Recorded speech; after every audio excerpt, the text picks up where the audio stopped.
Hello and welcome to the first of 9 book shows coming to you from undoubtedly the literary event of the year, the Guardian Hay Festival. Every year this small town in the Brecon Beacons, home to 1,500 people and some 4 million books, is transformed into the cultural bonanza that President Clinton dubbed the Woodstock of the mind.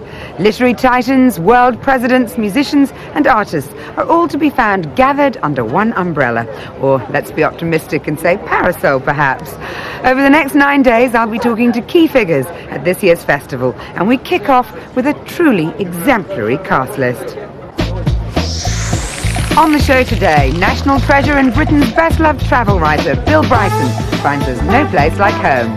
Tony Parsons continues his forays into the hearts and minds of modern men. And ceramicist Grayson celebrates 25 years of earth-shattering art.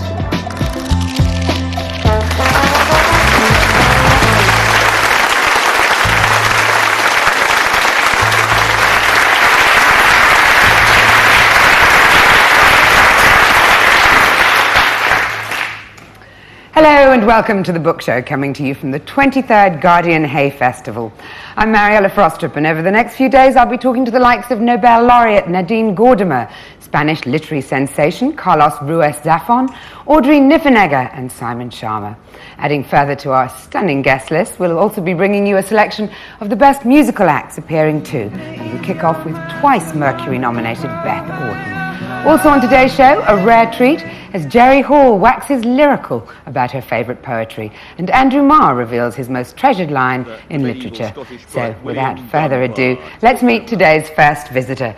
Grayson Perry became a household name in 2003 when he won the art world's most coveted award, the Turner Prize, for his extraordinary ceramics decorated with shocking and unconventional images, often reflecting his own childhood or featuring his alter ego, Claire. A recent monograph by critic Jackie Klein about Grayson's work has just been published and comes complete with a series of intimate commentaries on individual works by the artist himself. Ladies and gentlemen, please welcome Grayson Perry.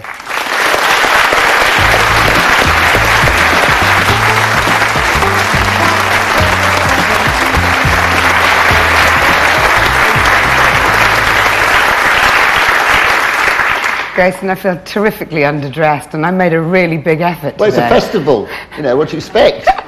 Absolutely. No, and we're very grateful to you. Jackie Klein described your pottery as a particular affront to the art world, and I dare say your move into tapestry won't have delighted people either. Why do you think that is? Why do you think it is seen as an affront as such? And also, why do you choose those mediums? Well, I suppose my initial impetus to get into ceramics was that it was a bit naff. The art world I think, is a series of rebellions. The history of 20th century art is artists who've sort of looked at the art world and go, they've challenged it. And the art world's sort of gone, you've made us think, you're one of us.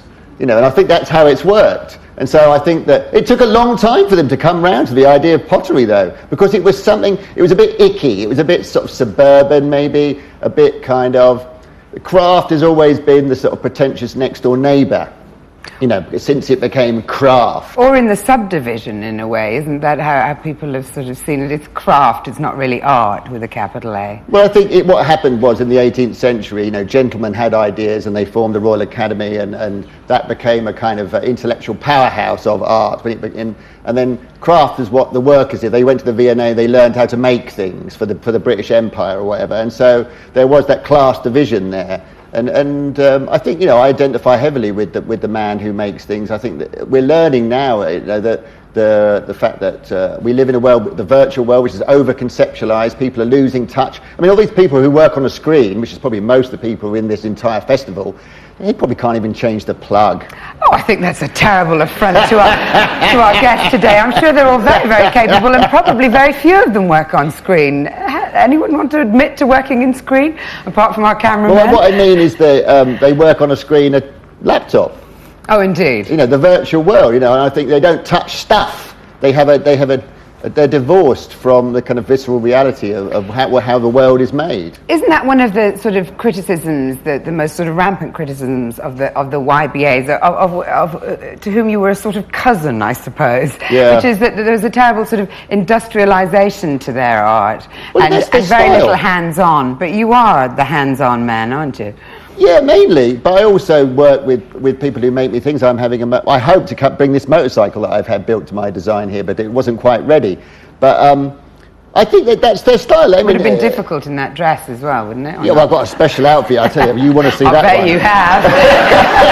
But, I mean, art historically, Sir Christopher Wren, he didn't build St Paul's Cathedral, yeah, it's his cathedral, and Rubens, he had a great studio of helpers and he just did the difficult bits. It's, this idea that artists, they have to have that stamp of authenticity on every molecule of the work is kind of a bit pedantic, I think. Your transvestism is also obviously key to who you are, and also features quite heavily in your art. Your alter ego Claire is often present, and I wondered how you think that's affected people's vision of you as an artist. Well, it hasn't done any harm with the marketing. No, absolutely. The modern cultural landscape, you need to get your message out there, and a lot of more intellectual, cultural artists, they poo-poo that, but being a good communicator and having a strong image is an important thing nowadays in a crowd. Let's face it, most books sort of disappear because they haven't got a narrative. But you sort of vaguely suggested that you might have chosen ceramics as a way of sort of getting up people's noses, and also the idea of kind of dressing up, as a great marketing ploy. But would you really admit to being so superficially motivated, Grayson? Oh, it's post-rationalisation. I did everything spontaneously and authentically. I started dressing up when I was 13, and I didn't even know there was such a thing as a transvestite. And I've been making things since I was a child. And so, I can joke about it now on the sofa. But yeah, it's a great, tender, important part of me. Making things and dressing up in women's clothes was something that I spontaneously just did. Your memoir, Portrait of the Artist as a Young Girl, documents a troubled childhood. Your mum ran off with the milkman, which sounds quite sweet, but actually... I've had an allergy to cliches ever since. He was... I'm not surprised. Do you think, in a way now, in retrospect, one should be grateful for those traumatic incidents? Because, of course, there is the belief that great art comes out of difficulty. I'm wary of that whole Garrett hardship syndrome. I think there's just as many interesting shades of happiness as there are of unhappiness. I think, was it Chekhov was who said something like that, wasn't it, about old families? Is it Chekhov or the other one? Chekhov. Yeah. And... no, I think that there's no benefit in sort of struggling up. I do think class has played a huge part in my work, though, and coming to a place like this that is sort of middle class intelligentsia central. Yeah, I thought you were averse to cliches. Well, it is though, isn't it? Just look around. You sort of wander around, and this place is like that. And in what way do you think that class has played an enormous part in your work? Well, because of my background, I've always felt like an interloper a little bit. I thought you were going to say an intellectual. No, I'll never admit to that. I've got my standards, no, I do. I get imposter syndrome, and in certain sort of cultural situations, I wander in. Like when I go to the theatre, I always feel like I've wandered in at a particular sort of like a game of charades is going on, and I want to go. Ooh, you're pretending, You're married to a psychotherapist, and I think on her suggestion you underwent therapy for about 6 years or so you've kind of gone into it quite deeply. And of course there's the other assumption that therapy is the enemy of great art. You, on the other hand, felt that it had kind of rearranged your mental toolbox, I think was your quote, and been very helpful. Can you explain why? Well, I think a lot of artists are scared because they think that their quirks and how screwed up they are is how they are creative. But in fact, I think they're just dints in their kind of central driving character. And I found therapy, as a great. It was like, particularly working around dreams. It was like sort of going to the cinema where I was the star every week, and I think a very moving and powerful thing. And the way we look at the world, we cannot look past the lens of our emotions. People think, they discount emotions and say, "Oh no, I'm a very rational person." But even the great thinkers, the great rational thinkers, are looking at their thoughts through the lens of their emotions. You can't discount them. And so I think to know what's going on in that lens, to know how your emotions are structured, I like the clarity of it. I found the whole therapeutic process a kind of lovely bullshit clearing mechanism, you know. And now I look at the world in a different and I think more clear way. Grayson Perry, thank you very much. Ladies and gentlemen, Grayson Perry.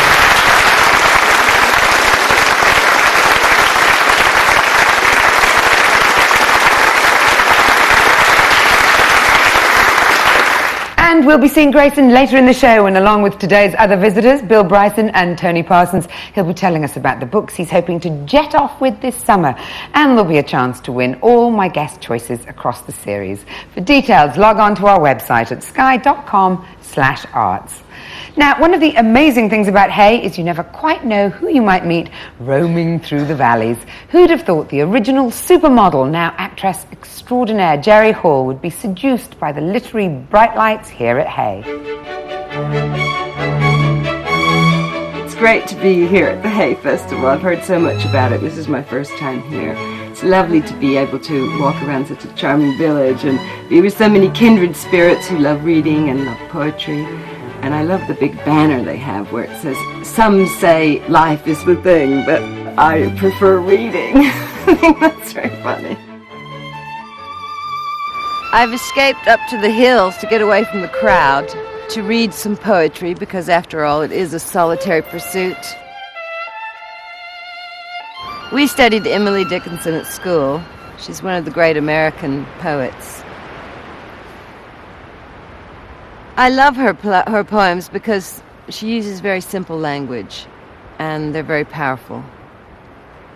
He fumbles at your soul as players at the keys. Before they drop full music on, he stuns you by degrees, prepares your brittle nature for the ethereal blow, by fainter hammers further heard, then nearer, then so slow. Your breath has time to straighten, your brain to bubble cool, deals one imperial thunderbolt that scalps your naked soul. Very powerful. I think writing poetry is very cathartic. I've always enjoyed humorous poetry. I'm actually going to read you a bit of prose that I wrote. It's called Strangers' Funerals. My grandmother liked to go to strangers' funerals. Whenever she heard about one, we would go. She used to say, well, so-and-so knew them, and it's nice to have a good turnout. We drove in her old Oldsmobile while she was swatting flies to little white plankboard churches in the middle of nowhere, 15 people in attendance. There was an open casket. We filed by and looked at the dead waxen face and listened to the sermon, and sometimes we cried. When we got back home, our granddad was sitting in the same spot on the porch, rolling a cigarette. You girls enjoy yourselves? Jerry Hall, the quintessential Southern belle. We need to take a quick break, but do stay with us, because coming up I'll be talking to Tony Parsons about his latest exploration of that most baffling of subjects, the male psyche. I'll also be quizzing our most popular travel writer, the legendary Bill Bryson, about making history personal, and there'll be music from the wonderful Beth Orton. But until then, keeping poetry in motion, here's Andrew Marr reciting his favourite lines. There must be something about the water in these valleys. This is from the medieval Scottish poet William Dunbar. It's a bit grim and I have to explain it a bit.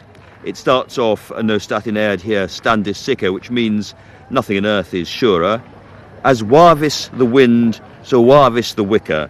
As the wind waves the reeds, warvis this wildest vanity, waves the world's vanity, or everything on the earth. And it finishes with Latin, timor mortis conturbat me.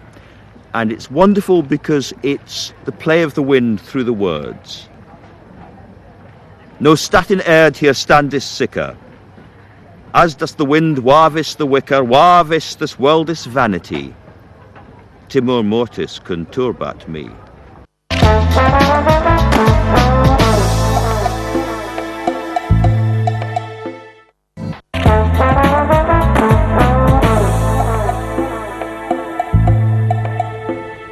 Welcome back to the Book Show, coming to you from one of the most crucial dates on the literary calendar, the Guardian Hay Festival.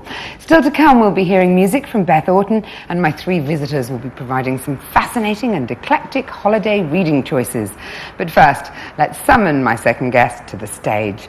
Tony Parsons is the author of several best-selling novels, including the 1999 hit Man and Boy, which catapulted him to the leader of the pack of a new publishing phenomenon, Ladlit, they called it. 10 years on, he's just completed the trilogy that began with that book. In Men from the Boys, we rejoin protagonist Harry Silver, now on the cusp of turning 40, and it seems on the brink of discovering what it really means to be a man. An early learner, I'd say. Ladies and gentlemen, please welcome Tony Parsons.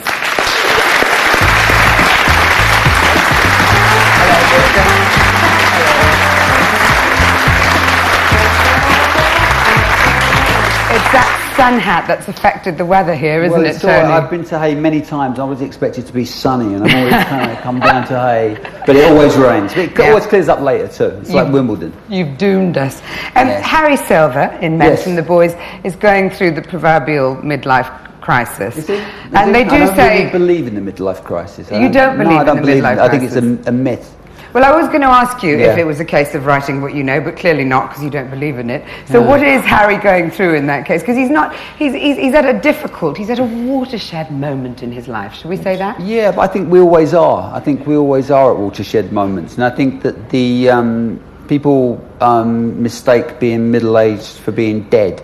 You know, I think people think that because you in get, what way? Well, because Exactly. you get to 30 and because you get to 40 or because you get to 50 and nothing happens anymore. You know, nothing, you know, you don't have any crisis or trauma or agony or ecstasy. And I think that things, never stop happening to you. And I think a lot of us have much more traumatic times and bigger upheavals in our youth, in our late teens and in our 20s, when often you're very lonely, often you haven't got any money, you're not doing the job that you love. Do you think they're more traumatic, or do you think we just feel things more intensely when we're young? I think both. I think we do think. I think because you're going through things for the first time, you know, you lose your first big love, maybe your first parent dies. You're going through things that when you've been through it once, even if it's, you know, a tough blow to take, you've seen it before. So I really don't believe in the midlife. I mean, every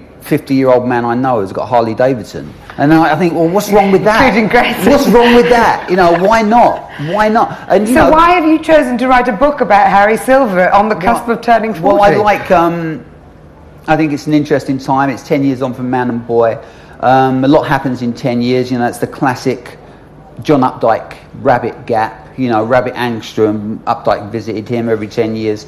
And you can see why, because, you know, a cute 4-year-old becomes a difficult teenager. A new love becomes a long-term relationship.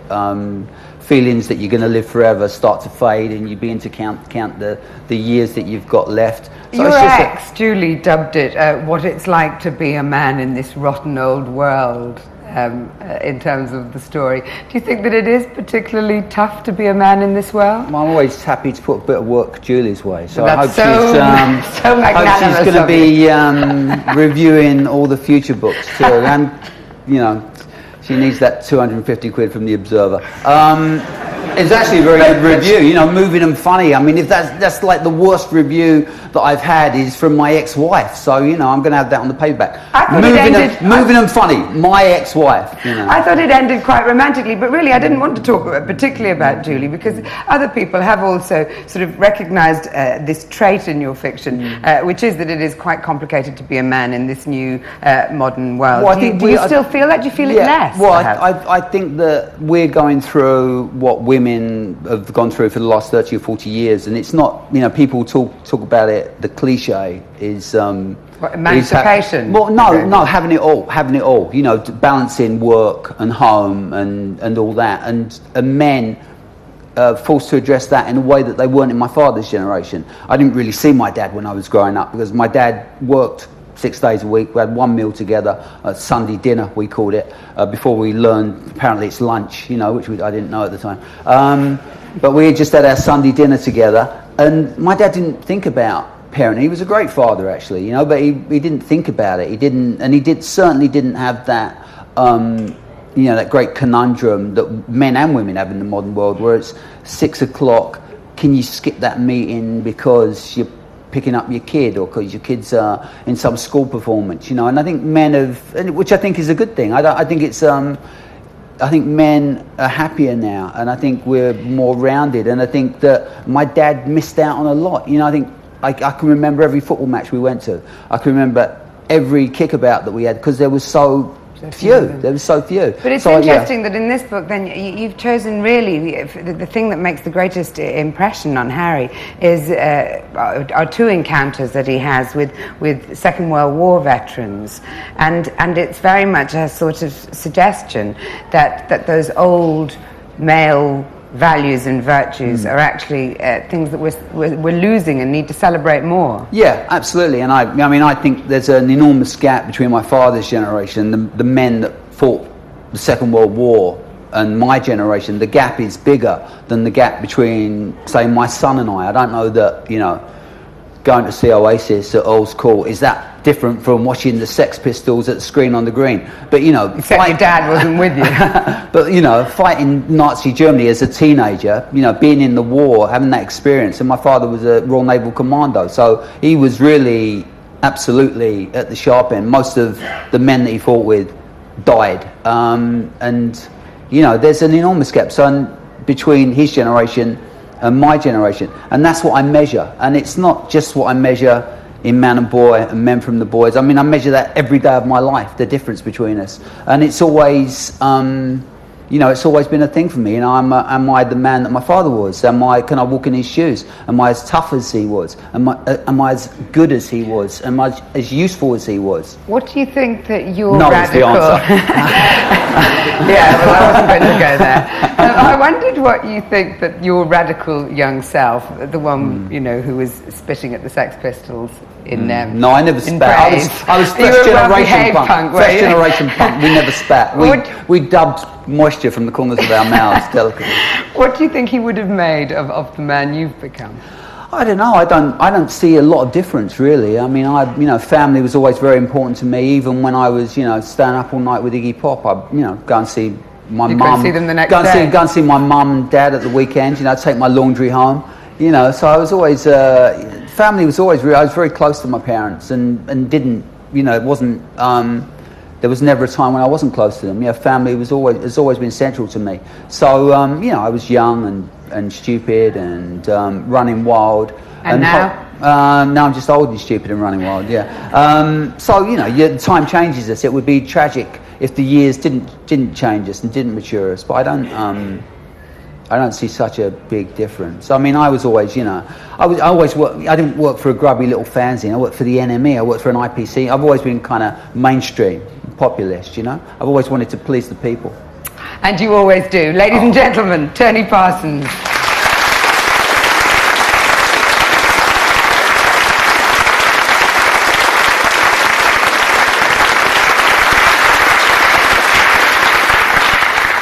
And Tony will also be joining me at the end of the show to fill us in on the books he'll be reading this summer, and I've no doubt that Men from the Boys will be on the top of many a suitcase. Now, as well as enticing world-class authors and artists to the festival, Hay also attracts some brilliant musical acts. Over the week, we'll be bringing you a selection of the best, including the world-renowned Orchestra Buena Vista and Parisian trumpeter Eric Truffaz. But we're delighted that Beth Orton has been able to join us today to kick us off to a suitably melodic start.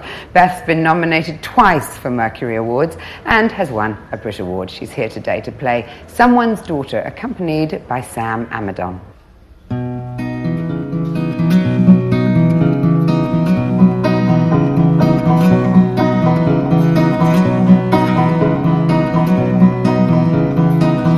When I sit and talk and laugh with you, I hesitate. When I see your smiling face before the new day begins,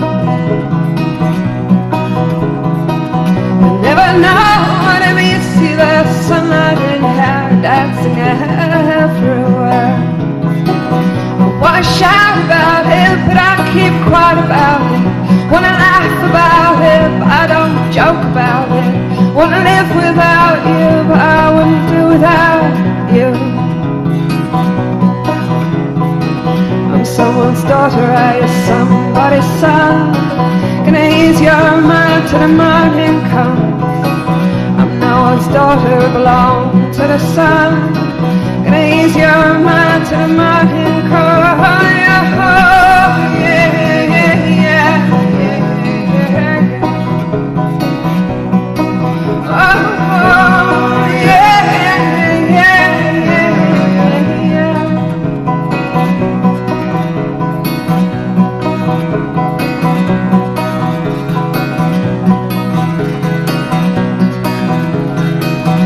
Looking for a reason high and low to let it go.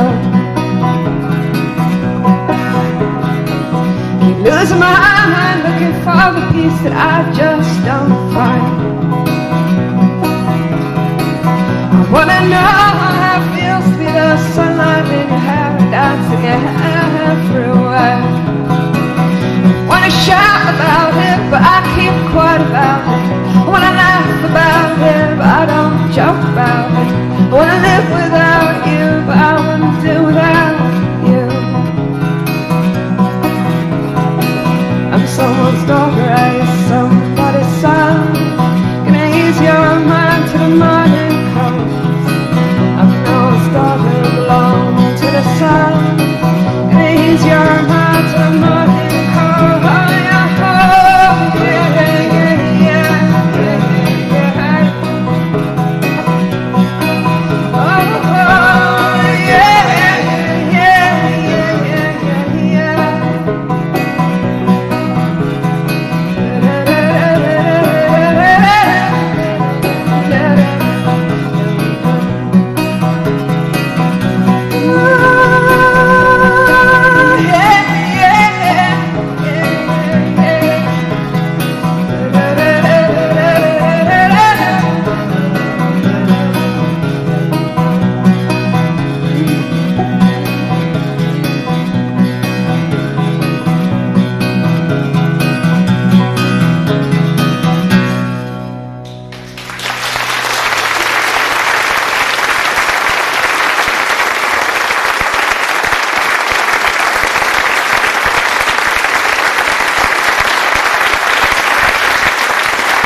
What a beautiful beginning. Beth Orton, who'll be performing at the festival tonight.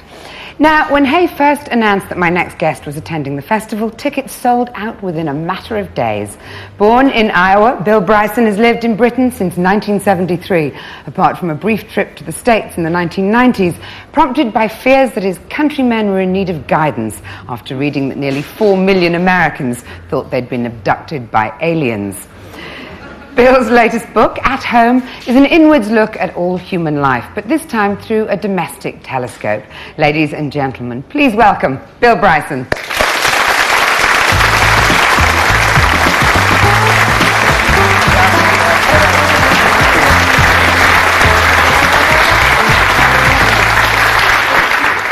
Bill, with your latest book, you've used your own home, a Victorian rectory, to explore the history of the world as we know it. And you've described the Victorian home as a collection of architectural bewilderments, which is, in a way, what you've created in a literary form, isn't it? Well, I don't know. I had this idea that, well, first of all, I was looking around for an idea for a new book, and I wasn't quite sure what to do. The previous book I'd done was a short history of nearly everything, where I tried to understand the universe and everything that's in it. And I thought, well, what do I do to follow up with that? So I had this idea that maybe it would be interesting to treat my own house as a universe. It's a rectory in Norfolk. And just to go around it kind of with fresh eyes. And while I was sort of forming that idea, I started hearing things or thinking about things that were in the house. And I remember sitting at the kitchen table one day and just idly looking at the salt and pepper and thinking, why is it those two? Out of all the spices and condiments in the world, why salt and pepper? Why not salt and cinnamon or pepper and cardamom or whatever? Why are those two? And why are there 4 tines on forks and not 3 or 6? And it just, the more I looked around the house, the more I realized that I didn't have any idea of how it was put together, why it worked the way it did. And I just thought it might be an interesting exercise to look at the house as if it was a completely alien environment. Did you start worrying that you had maybe a bit too much time on your hands as you were looking at the salt and pepper cellar and There's a wondering? danger that, but what I did was I started reading and looking into these things, and what I found is that there are some very, very good books, wonderful books about sort of domestic history and life, but there's an awful lot that just hasn't been written about or hasn't been focused on, and obviously, it's not the kind of thing we ever studied in school. I mean, in schools we read and are taught about wars and big political things, and I just thought it might be an interesting exercise to look at the world from the perspective of domesticity. Well, let's go into the house as you do, and I think you actually do start with the hall, but I'm going to start with the hall because you describe it as the most semantically demoted room in the house. Can you explain to us exactly why? that, because I mean the hall for most of us now is just the room where you receive guests, where you first come in, you kind of put your coat, kind of shake the rain off yourself, and before you go into the house. But originally the hall was the house. I mean, when the Angles and Saxons and Danes and people like that came over here originally, the house was just one room, which was the hall. And it was a word they brought with them and a whole kind of style of living that they brought with them. And for the longest time, that's essentially all houses were. All living within that house was in that great hall. It was all completely communal. It was familial in the original sense of the word family. And probably quite uncomfortable. You described the history of the home as the history of private life as getting comfortable slowly. But of course the Romans did bring us all kinds of wonderful, luxurious things like baths and so on. So why did it take us so long? 1,000 years in the case of most things. I mean, Britain and most of Europe had all these wonderful comforts, really good baths and things like that with the Romans, and then threw it all out. The Anglo-Saxons came in and took over and threw all that out, and it took us essentially 1,000 years to recover all that level of comfort. And I hadn't thought about that, but it is really quite extraordinary how little comfort people were prepared to tolerate and put up with right up until the end of the 19th century. And one of the things I did as a kind of experiment in passing, which everybody should do, it's really interesting to do, is at dark at night, I turned off all the lights in a room and I just lit a candle and saw what it was like to get by on one candlelight, which is what most people had for most of history, even right up, to Emily Dickinson. We heard, she would have spent the evenings probably with one candle lighting her way. And it is amazingly faint and dim and flickery and impossible to read by. But it does lead me beautifully into my next question, good. which is that it is in some ways a history of losers, isn't it? Because there's all these amazing Victorians in particular who invented all these incredible things and ended up destitute and getting no credit for them. I mean, Joseph Swan is a good example, who was British and who all but invented electricity and I think, merits for one pair of electric light. And the man who particularly struck me was the man who decided he was going to cure the world of scurvy. So in order to do so, he had to get scurvy, and then unfortunately failed to find the cure. And you know the rest, died of it. Yes, we had the suspicion the way he got scurvy was by not, eating fruits and vegetables, so he deprived himself of that and essentially just ate bread until he got quite ill, and as you say, he didn't stop eating bread soon enough and start eating fruit and vegetables, and he did die. I never realised as well that the house could be so deadly. I mean, according to you, that the stairs are the most lethal part of the house, and the stairs weren't even called stairs for the first sort of 2 centuries of their existence. Well, there was no word. We had stairs, but there was no word in English for downstairs and upstairs, and I don't know quite how they did it. But if you look in the Oxford English Dictionary, the word downstairs or the word upstairs are much later on, and so people were going up. But how they described what they were doing, I'm going up there, I guess. I don't know, it's kind of a mystery. But the stairs, for obvious reasons, are very dangerous. But lots and lots of other parts of the house were in the past quite dangerous. One of them was wallpaper, was really lethal in the 19th century. The green of wallpaper, which was much loved by William Morris, got its green color from copper arsenite, which is arsenic in a form for making wallpaper. And people really did get very, very ill if they slept in a room with green wallpaper. They often got very, very ill, and sometimes they could even die. You've lived here since the 70s, apart from that brief sojourn back in America, and you are as British as an American could possibly be. And I wonder why you haven't paid us the ultimate honour of becoming one of us, Bill, since you are in many ways a national treasure. Well, that's very kind of you to say, Mary. I would love to, and I ought to, just in my own interest, in sort of regularizing my paperwork and everything, is I ought to take out citizenship, because now you can. That's not a very romantic answer. No, it's not very romantic. But but it would be an exercise in paperwork, because no matter how you slice it, I am American. I'm an American who lives very, very happily in Britain and hopes to spend the rest of his life in Britain and live here. But even if I changed and got a British passport, I'm still an American carrying a British passport. But I would be very proud to do that. But I'm actually petrified of taking the test, because the citizenship test is really tough. And I have an American friend in Durham, County Durham, who took it and qualified. She passed the test, but she was telling me some of the questions that you're asked, and I thought it would be just kind of like Morecambe and blank, or what is a Scotch egg, or something like that. But it's not like that at all. It's all these really technical questions about how Parliament is set up, how many members of Parliament are there to the nearest 5. But you're a mine of information, Bill Bryson. You'll surely pass the test. If you can't, none of us can. Well, none of us Thank you can. very much, That's the whole ladies and gentlemen. Bill Bryson.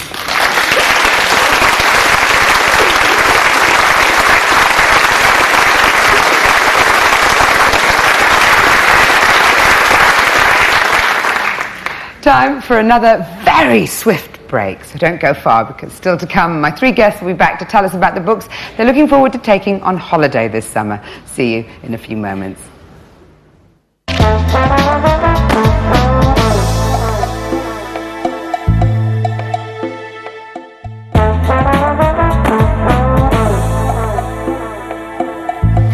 Welcome back to the final part of the book show, bringing you exclusive coverage of the Guardian Hay Festival for the next 9 days.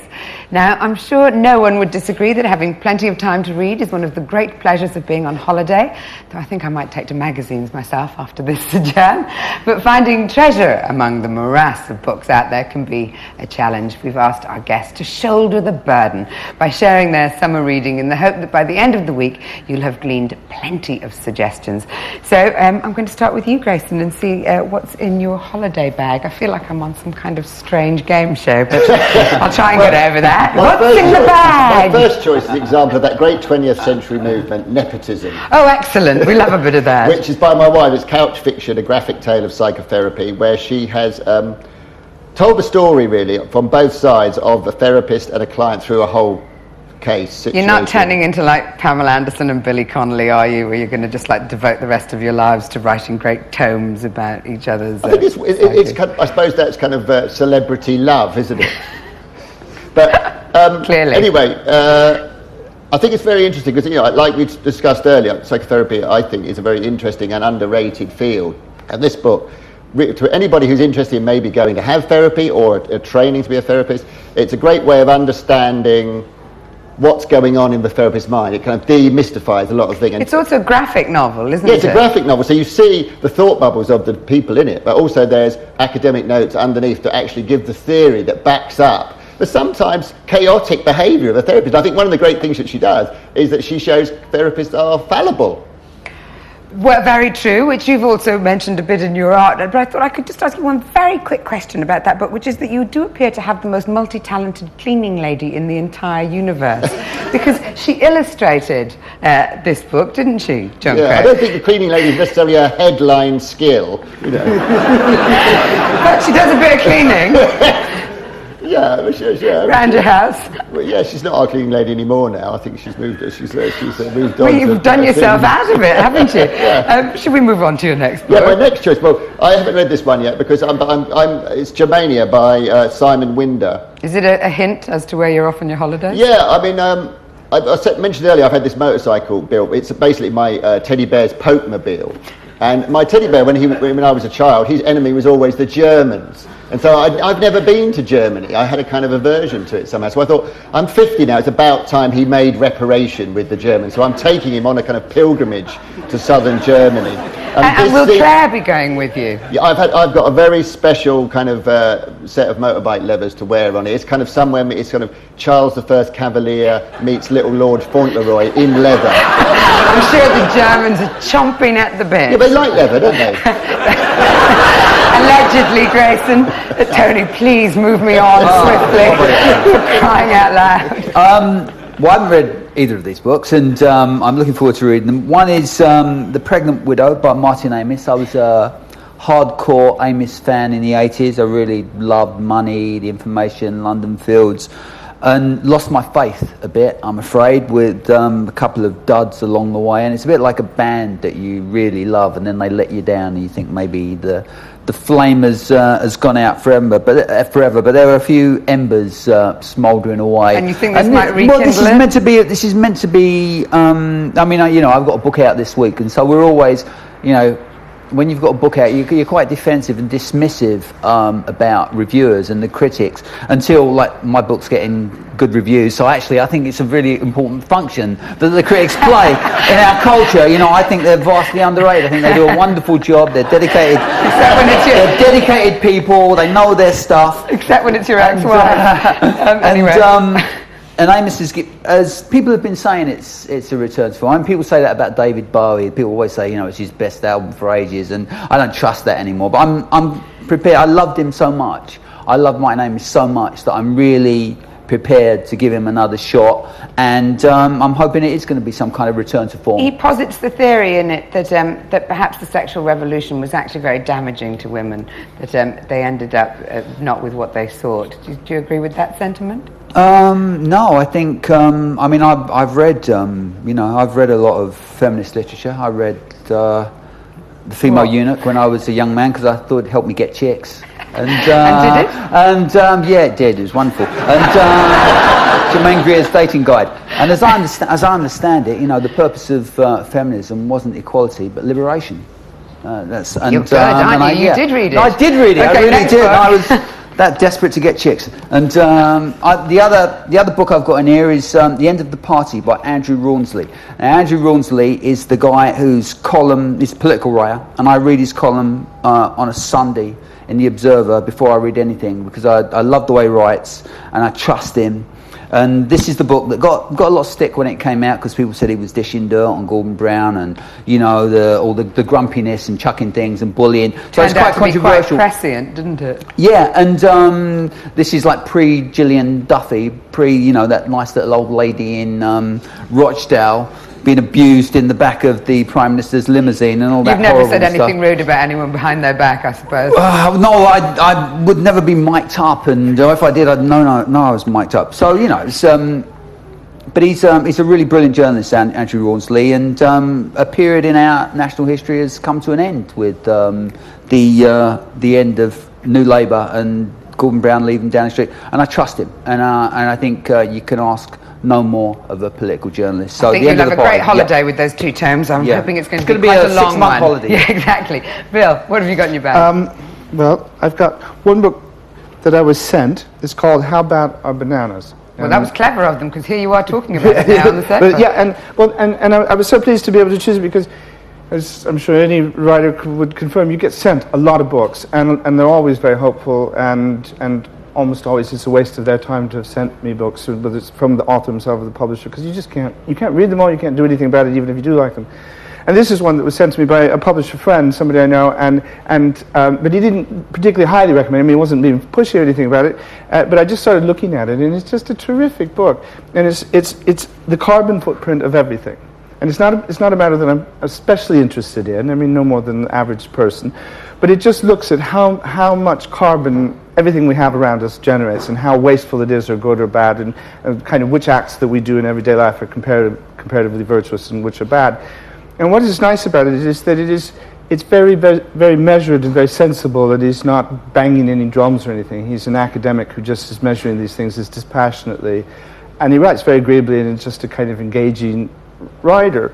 And one of the things I remember is he said that he was talking about carrier bags and just plastic bags, and we all try not to use carrier bags, so we try to bring our own little jute bags. Hence the beauties we've given you. Exists. But he said that on an average shopping trip, the amount of your carbon footprint that goes into the carrier bags is about 1/1000th of every average shopping trip. So you can by all means stop using the carrier bags or start recycling them, but it's actually they're so lightweight and there's so little energy built into them that they actually use very, very little. And so almost everything in the book is a discussion of that kind of thing, and it's just full of surprises. Now you've got 2 sentences left to tell me about Sorry. your last book. Go on, quick. I can do it in 2 sentences. Fiction. It's Robertson Davis, the Deptford trilogy. I've had this book for probably 7 or 8 years now. Somebody gave it to me. Just adores Robinson Davies. Read all of his books. Canadian novelist. He's dead now, and insisted that I read this book that I've been carrying around for years and years. And this year I am going to on holiday read it. Bravo, and beautifully succinct. Thank you very much. Very good sport you were, Bill Bryson. Terrific choices, and don't forget that there's a chance to win all of the holiday read choices along with the other books chosen by my guests across the series, and as if we haven't spoilt you enough, a spectacular chair and poof to keep your entire collection within arm's reach. The only danger is you might be so comfortable you don't want to go anywhere, though somehow I doubt it. For details of our competition, which is open until 6 p.m. on June the 7th, just log onto our packed website at sky.com/arts, where you'll also find a tantalizing selection of exclusive Hay video diaries and the opportunity to read the first chapter from all of our guests' books. That's it for today, but stay tuned, because every night directly after the book show, Sky Arts will also be showing one complete session from the festival, and tonight you'll be able to see broadcasting maestro and historian Andrew Marr. Many thanks to today's visitors, and don't forget to make a date with me at the same time tomorrow, when I'll be joined by Spanish literary phenomenon Carlos Ruiz Zafón for his first UK TV interview, South African Nobel Prize winner Nadine Gordimer, and controversial writer and journalist Christopher Hitchens, who'll be regaling us with his memoirs. See you then. Goodbye. Thank you very much.